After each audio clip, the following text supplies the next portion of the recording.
Hey guys, in this video I'm going to show you a couple different exercises you can do to start developing lower abdomen strength and size so they can pop.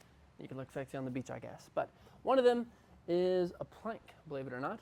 But we're going to start off pretty easy. We're going to do it on our knees. So I'm going to get on my forearms like so, and then I'm going to kind of move my legs back so they're straight, then bend my knees so I'm in a good position. My back should be flat.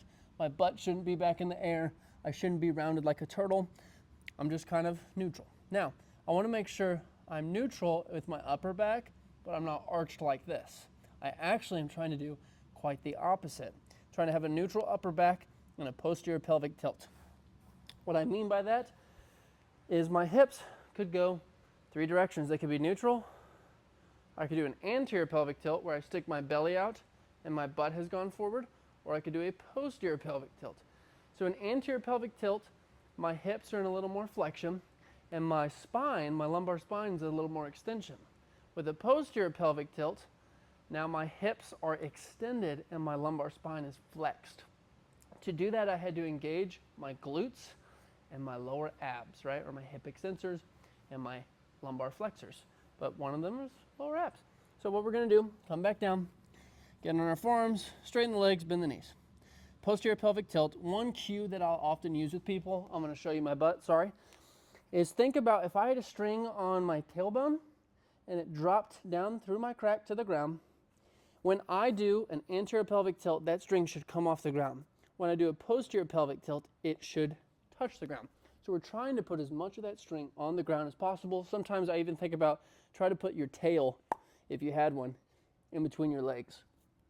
But don't round your upper back. So we're trying to keep our upper back neutral. Just move lumbar spine. You're gonna be twerking, it's gonna be weird. So straight legs, bend the knees, and tuck the tail between the legs. Add as much string as you can on the floor, and we're gonna hold. Now, with all these exercises, the main way that you actually start to increase size in muscles is progressive overload, right? So you could do that in a bunch of different ways, adding weight, adding time. I think for these, the easiest way is just slowly start to add time. So say we start with 5 sets, 15 to 30 seconds. You're gonna hold it for 15 to 30 seconds, take a break. You're gonna do a total of 5 sets. Do it for a week, then the next week, start adding more time. Then the next week, add more time. Next week, add more, maybe until you get to a minute, until you feel like you can confidently and accurately, with good technique, do a full plank without doing something like this, or this, or this, right? I see a lot of this. You're like, oh, I can hold it. What am I in? An anterior pelvic tilt. Now I'm not really engaging my lower abs, and I'm kind of just looking like an idiot. So work your way up until you can hold this, and then again, maybe start at 30 seconds, 15 seconds, work your way up. But that is a really good way you can start developing lower abs. If you have shoulder pain, or maybe your elbows are tender, or you're just tired of doing planks and you hate just doing something static like an isometric contraction, you can do something supine on your back. This one's pretty fun. So I call these supine marches. So I'm lying on my back, and what I'm going to do is a posterior pelvic tilt.